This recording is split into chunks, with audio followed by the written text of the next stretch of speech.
اعوذ باللہ من الشیطان الرجیم بسم اللہ الرحمن الرحیم لا الہ الا اللہ محمد رسول اللہ صلی اللہ علیہ وآلہ وصحابہ وبارک وسلم اللہم صلی علی سیدنا محمد النبی الامی وعلی آلہ وصحابہ وبارک وسلم استغفر اللہ الذی لا الہ الا هو الحی القیوم واتوب الیہ۔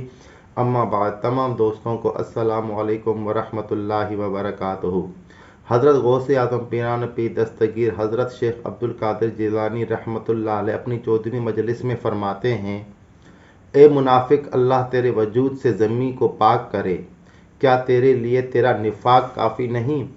تو علماء، اولیاء و صلحاء کی غیبت کر کے ان کا گوشت کھاتا ہے۔ تو اور تیرا بھائی جو تجھ جیسے منافق ہیں، ان کی زبانوں اور گوشت کو کیڑے کھائیں گے، تمہارے ٹکڑے اور ریزے کر ڈالیں گے، زمین تمہیں بھینچ کر پیس ڈالے گی اور چور چور کر دے گی، اس سے نجات کی کوئی صورت نہیں۔ جو شخص اللہ اور اس کے نیک بندوں کے ساتھ اچھا گمان نہیں رکھتا اور ان کی تواضع نہیں کرتا، ان کے لیے فلاح و نجات ہے ہی نہیں۔ حالانکہ وہ حقیقت میں رئیس اور امیر ہیں، پھر تم ان کی تواضع کیوں نہیں کرتے؟ ان کی نسبت تم کیا چیز ہو؟ اللہ نے سارے عالم کا انتظام حل و اقدام کے حوالے کر رکھا ہے کہ انہی کی برکت سے آسمان سے بارش اترتی ہے اور زمین سبزہ اگاتی ہے۔ تمام مخلوق ان کی رعایا ہے، ان میں سے ہر ایک پہاڑ کی طرح ثابت قدم ہے۔ آفتوں اور مصیبتوں کی ہوائیں انہیں اپنی جگہ سے ہلا نہیں سکتی۔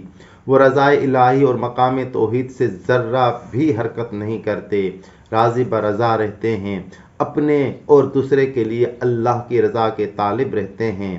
تم اللہ کے حضور توبہ کرو اور اس سے عذر کرو، اس کے سامنے اپنے گناہوں کا اقرار کرو، اس کے سامنے عاجزی انکساری کرو۔ تمہارے بالمقابل کیا شے ہے؟ اگر تم اسے پہچان لیتے تو آج تمہاری یہ حالت نہ ہوتی۔ اللہ کی بارگاہ میں ادب سے رہو، جیسا کہ تم سے پہلے لوگ با ادب رہتے تھے، ان سے موازنہ میں تم ہجڑے اور عورتیں ہو۔ تم تو اتنے بہادر ہو کہ تمہارا نفس اور عادتیں تم پر حکم چلاتی ہیں۔ دین کی بہادری یہ ہے کہ اللہ کے حقوق کامل طور پر ادا کیے جائیں۔ تم اہل حکمت اور اہل علم کے کہے کی توہین نہ کرو، ان کا کلام تو دوا ہے، ان کا کہا تو وحی الہی کا خلاصہ ہے۔ بظاہر تمہارے بیچ میں کوئی نبی موجود نہیں کہ اس کا اتباع کر سکو۔ جب تم رسول اللہ صلی اللہ علیہ وآلہ وسلم کے تابع داروں کی پیروی کرو گے تو گویا تم نے نبی اکرم صلی اللہ علیہ وآلہ وسلم کی ہی تابع داری کی۔ جب تم نے انہیں دیکھ لیا گویا تم نے رسول اللہ صلی اللہ علیہ وآلہ وسلم کی زیارت کی۔ تم پرہیزگار عالموں کی صحبت اختیار کرو، کیونکہ اس میں تمہارے لیے برکت ہے۔ ایسے عالموں کی صحبت سے بچو جو علم رکھتے ہیں مگر اپنے علم پر عمل نہیں کرتے، ان کی صحبت میں بیٹھنا خسارے کی بات ہے۔ جو شخص تم سے پرہیزگاری اور علم میں بڑا ہے، اس کی صحبت برکت کا باعث ہے۔ ایسے شخص کی صحبت سے بچو جو تم سے عمر میں بڑا ہے مگر پرہیزگاری اور عالم دین نہیں ہے، ایسے شخص کی صحبت تیرے لیے شرمندگی کا باعث ہے۔ تو جو بھی عمل کر اللہ کے لیے کر، اس کے غیر کے لیے نہیں۔ جو کچھ چھوڑنا ہے اللہ ہی کے لیے چھوڑ، اس کے غیر کے لیے نہ ترک کر۔ غیر اللہ کے لیے عمل کرنا کفر ہے، غیر اللہ کے لیے ترک کرنا ریاکاری ہے۔ جو شخص اسے نہ پہچانے اور اس کے غیر کے لیے عمل کرے وہ حرص میں گرفتار ہے، ان قریب موت آ کر تیری حرص کی دھجیاں اڑا دے گی۔ تیرے لیے افسوس ہے تو دل کو خدا سے جوڑ اور غیر سے ناتا توڑ۔ رسول اللہ صلی اللہ علیہ وآلہ وسلم نے فرمایا: تمہارے اور رب کے بیچ میں جو تعلق ہے اسے جوڑو، سعادت پاؤ گے۔ تمہارے اور رب کے درمیان جو تعلق ہے، صالحین کے دلوں کے ساتھ اس کی حفاظت کرو۔ اے بیٹا، اگر تم غنی اور فقیر کے آنے پر الگ الگ سلوک کرو تو تم فلاح نہیں پا سکتے۔ دونوں سے ایک سا سلوک کر۔ صابر فقراء کی تعظیم کرو، ان سے برکت حاصل کرو، ان سے ملاقات کو باعث برکت جانو، ان کے پاس بیٹھنے کو سعادت سمجھو۔ رسول اللہ صلی اللہ علیہ وآلہ وسلم نے ارشاد فرمایا: صابر فقراء قیامت کے دن رحمان کے ہم نشیں ہوں گے۔ دنیا میں اپنے دلوں سے اور آخرت میں اپنے بدنوں سے اللہ کے ہمنشیں ہوں گے۔ یہی وہ لوگ ہیں جن کے دل دنیا سے بے رغبت ہیں اور دنیا کی زیب و زینت سے منہ موڑے ہوئے ہیں، عمارت پر اپنے فقر کو ترجیح دی اور اس پر صبر کیے رہے۔ ان کی یہ حالت جب کامل ہو گئی تو آخرت نے انہیں اپنی طرف بلاوا بھیجا اور انہیں اپنا آپ پیش کیا۔ آخرت کی پیشکش قبول کرتے ہوئے اس سے جا ملے۔ ملنے پر یہ کھلا کہ یہ بھی غیر اللہ ہے، وہ اس سے الگ ہو گئے، اپنے دلوں کا رخ ان سے پھیر لیا اور اللہ سے شرم کے مارے آخرت سے بھاگ پڑے۔ قدیم کو چھوڑ کر غیر اللہ کے پاس کیسے ٹھہرتے اور حادث اشیاء کے پاس کیسے رکتے اور ان سے کیسے مانوس ہوتے؟ اپنے سب اعمال اور نیکیاں اور سب طرح کی عبادتیں آخرت کے حوالے کر دیں اور اپنے مولا کی طلب میں سچائی کے بازوؤں کے ساتھ اڑ گئے، پنجرہ آخرت کے پاس چھوڑ آئے اور وجود کو قفس سے نکل کر اپنے بنانے والے کی طرف پرواز کر آئے اور رفیق اعلیٰ کے طالب ہوئے۔ اول و آخر و ظاہر و باطن کو تلاش کرتے ہیں اور اس کے قرب کے برج میں جا پہنچتے ہیں۔ یوں ان لوگوں میں مل جاتے ہیں جن کے متعلق ارشاد باری تعالیٰ ہے، وَإِنَّهُمْ عِندَنَا لَمِنَ الْمُصْطَفِينَ الْأَخْيَارِ، اور وہ بے شک ہمارے نزدیک منتخب و معززین سے ہیں۔ ان کے دل اور ان کی ہمتیں ہمارے پاس ہیں، ان کے باطن اور ان کی سمجھیں ہمارے پاس ہیں، ان کی دنیا اور آخرت ہمارے پاس ہیں۔ اہل اللہ کو جب یہ مقام و مرتبہ مل جاتا ہے تو ان کے لیے نہ دنیا کچھ معانی رکھتی ہے، نہ ہی آخرت کی کوئی اہمیت رہتی ہے۔ زمین و آسمان اور ان دونوں کے بیچ میں جو کچھ ہے ان کے دلوں اور باطنوں کی نسبت لپیٹ دیا جاتا ہے۔ وہ غیر کی ذات سے فنا ہو کر اللہ کی ذات میں موجود ہو جاتے ہیں۔ یوں انہیں فنا سے بقا کا مرتبہ مل جاتا ہے۔ اگر دنیا میں ان کا حصہ باقی ہو تو انہیں آدمیت اور بشریت کے لباس میں واپس کیا جاتا ہے تاکہ دنیا کے لیے ان کی جو قسمت لکھی جا چکی ہے اسے پورا کر سکیں اور علم اور قضاء و قدر الہی میں کوئی تبدیلی واقع نہ ہو۔ اس وقت وہ اللہ تعالیٰ اور اس کے علم اور قضاء و قدر کے ساتھ حسن ادب سے پیش آتے ہیں اور جو کچھ انہیں دیا جاتا ہے اسے زہد و ترقی راہ پر چل کر حاصل کرتے ہیں۔ اس میں نفس اور خواہش اور ارادے کا کوئی دخل نہیں رکھتے۔ سارے حالات میں ظاہری حکم ان کے ہاں محفوظ رہتا ہے۔ دنیا میں خلقت کے ساتھ کسی قسم کا بخل نہیں کرتے۔ اگر ان کے بس میں ہو تو ساری خلقت کو اللہ کا مقرب کر دیں۔ ان کے دلوں میں مخلوقات اور نئی پیدا ہونے والی اشیاء میں سے کسی شے کی ذرے سے زیادہ اہمیت نہیں ہوتی۔ جب تک دنیا کا ساتھ رہے گا آخرت کا ملنا نصیب نہ ہوگا، اور جب تک آخرت کا ساتھ رہے گا مولا کا ملنا نصیب نہ ہوگا۔ عقل سے کام لے، ہوشیار ہو جا اور عمل کرنے والا ہو جا۔ تو ان میں سے ہے جو اللہ کے ہاں اپنے علم کے باعث گمراہ ہو گئے۔ اپنے مال سے فقیروں کو خیرات کرنا یہ بھی اللہ سے ملا دینے والا عمل ہے۔ کیا تمہیں نہیں معلوم کہ صدقہ دینا اللہ سے معاملہ کرنا ہے جو ہر طرح سے غنی بھی ہے اور کریم بھی ہے؟ کیا جو غنی و کریم سے معاملہ کرے گا گھاٹا اٹھا سکتا ہے؟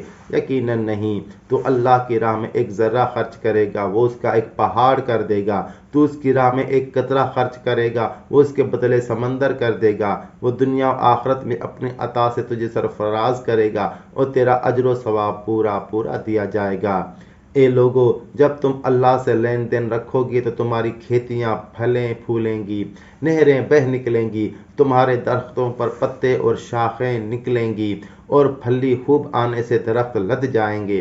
نیک کام کرنے کے لیے شوق دلاؤ، بدی سے بچنے کی ترغیب دو۔ یوں اللہ کے دین کی مدد کرو، دین کے دشمنوں سے دشمنی کرو۔ سچا آدمی صدیق جو نیکی کے کاموں میں اللہ کے ساتھ سچائی کا معاملہ رکھتا ہے، اس کی صداقت خلوت اور جلوت، خوشی اور غمی، سختی اور نرمی میں ہمیشہ یاد رہتی ہے۔ اپنی حاجتیں خالق سے طلب کرو، مخلوق سے نہ مانگو۔ بے فرض محال اگر مخلوق ہی سے مانگنا پڑ جائے تو اللہ کے پاس اپنے دلوں سے حاضر ہو جاؤ، وہ تمہیں کسی خاص سمت اور جہت سے طلب کرنے کے لیے تمہارے دل میں ڈال دے گا۔ اور اگر تمہیں دیا جائے یا روک دیا جائے تو یہ دونوں صورتیں اللہ کی طرف سے ہوں گی، نہ کہ مخلوق کی جانب سے۔ اللہ کے ولیوں نے اپنے دل سے رزق کی فکر کو نکال ڈالا ہے۔ انہیں معلوم ہے کہ مقدر میں جو رزق ہے وہ وقت مقررہ پر ضرور ملے گا۔ انہوں نے طلب کو چھوڑ دیا ہے اور مالک کے در پر ڈیرا لگا لیا ہے۔ اللہ کے فضل سے وہ اس کے علم اور قرب کی وجہ سے ہر چیز سے لاپرواہ ہو گئے ہیں۔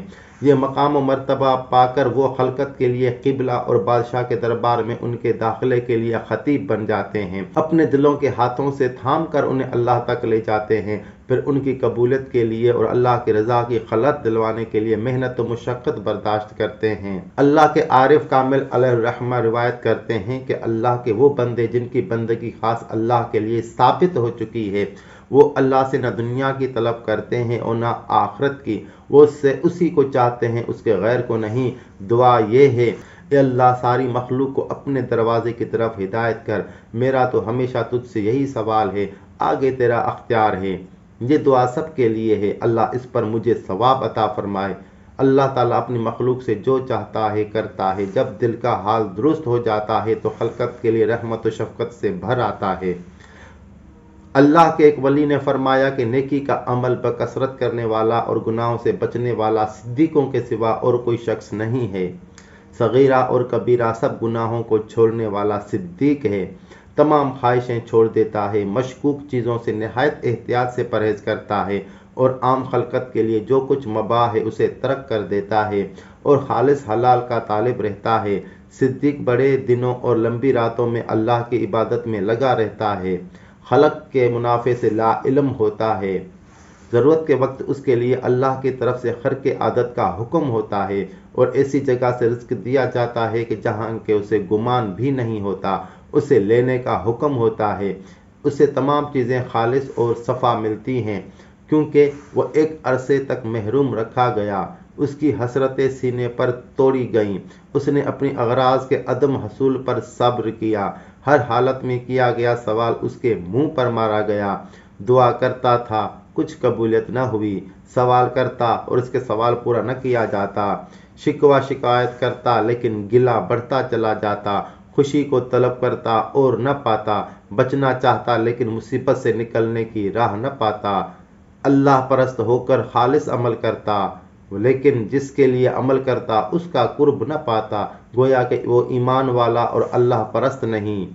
باوجود ان سب باتوں اور نظر انداز کیے جانے کے وہ ہمیشہ مدارات اور صبر کا دامن تھامے رہا، اس پر یہ کھل چکا تھا کہ اس کا صبر اس کے دل کی دوا ہے اور اس کے باطن کی صفائی اور قرب الہی کا سبب ہے، اور یہ کہ اس آزمائش کے بعد اسے خیر حاصل ہوگی۔ اس کا یہ خیال بھی تھا کہ یہ آزمائش اس لیے ہے تاکہ یہ واضح ہو جائے کہ کون ایمان والا ہے اور کون منافق، کون اللہ پرست موحد ہے اور کون بت پرست مشرک، کون مخلص ہے اور کون ریاکار، کون بہادر ہے اور کون بزدل، کون ثابت قدم ہے اور کون ڈگمگانے والا، کون صبر کرنے والا ہے اور کون گھبرانے والا، کون حق والا ہے اور کون باطل، کون سچا ہے اور کون جھوٹا، کون دوست ہے اور کون دشمن، کون فرما بردار ہے اور کون نافرمان، تاکہ ہر ایک کی الگ الگ پہچان ہو جائے۔ ایک ولی اللہ نے فرمایا کہ دنیا میں اس طرح رہو کہ جیسے کوئی اپنے زخم کا علاج کرتا ہے، بلا ٹل جانے کی امید پر دوا کی تلخی کو برداشت کرتا ہے اور صبر کرتا ہے۔ تم پر ساری مصیبتیں اور تکلیفیں اس لیے ہیں کہ مخلوق کو اللہ کا شریک ٹھہرائے اور اس سے نفع و نقصان اور عطا اور منع کے بارے میں ان پر نظر رکھتے ہو۔ مصیبتوں سے نجات اور ساری دوا اس میں ہے کہ تیرے دل سے خلقت نکل جائے، قضاء و قدر کے نازل ہونے پر تو ثابت قدمی سے جمع رہے، خلقت پر برتری اور ریاست کا طالب نہ رہے، اپنا دل اللہ کے لیے خالی اور خالص رکھ، اپنا باطن اس کے لیے صاف رکھ، تیری ہمت اسی کی طرف بلند ہوتی رہے۔ جب یہ بات تیرے لیے ثابت ہو جائے تو تمہارا دل بلند ہوگا اور نبیوں، پیغمبروں، شہیدوں، صالحین اور مقرب فرشتوں کی صفوں میں شامل ہو جائے گا۔ اس حالت کی برقراری و بقا جس قدر ہوگی اتنی ہی عظمت و بزرگی ملے گی، بلندی ملے گی، ترقی ملے گی، حکومت ملے گی، امارت ملے گی۔ اس وقت تیری طرف وہ چیز آئے گی کہ آئے گی، والی ہوگے جس چیز کے ہوگے، دیا جائے گا جو دیا جائے گا۔ جو شخص اس کلام کو سننے اور اس پر ایمان لانے اور اس کے اہل کا احترام کرنے سے محروم رہا تو ایسا شخص بے نصیب ہے۔ اے میری طرف سے غفلت برت کر مجھے چھوڑنے والو، اپنی معیشتوں میں مشغول ہونے والوں سن لو، ذریعہ معاش میرے پاس ہے، نفع میرے پاس ہے، آخرت کا سامان میرے پاس ہے۔ کبھی میں آواز دینے والا ہوں، کبھی رہنمائی کرنے والا ہوں، کبھی سودا طے کرانے والا ہوں، کبھی اسباب اور مال و متاع کا مالک ہوں۔ میں ہر ایک کو اس کا حق ادا کرتا ہوں۔ جب مجھے آخرت کی کوئی چیز ملے تو میں اکیلے نہیں کھاتا، کیونکہ جو کریم ہوتا ہے وہ تنہا کھانے والا نہیں ہوتا۔ جس پر اللہ کا کرم آشکارا ہو گیا وہ بخیل نہیں ہوتا۔ جسے اللہ کی پہچان ہو گئی ماں سوا اس کے لیے ذلیل ہے۔ بخل تو نفس سے ہوتا ہے، مخلوق کے نفس کی نسبت عارف کا نفس مردہ ہوتا ہے۔ اس کا نفس تو اللہ کے وعدے پر اطمینان والا اور تسکین والا ہے، اور اس کے عذاب سے خوف رکھنے والا ہے۔ التجا ہے کہ یا اللہ، جو کچھ تو نے اپنے پیاروں کو عنایت فرمایا ہے ہمیں بھی عنایت فرما، اور ہمیں دنیا کی بھلائی عطا کر اور آخرت کی بھلائی عطا کر، اور دوزخ کے عذاب سے محفوظ رکھ۔ آمین۔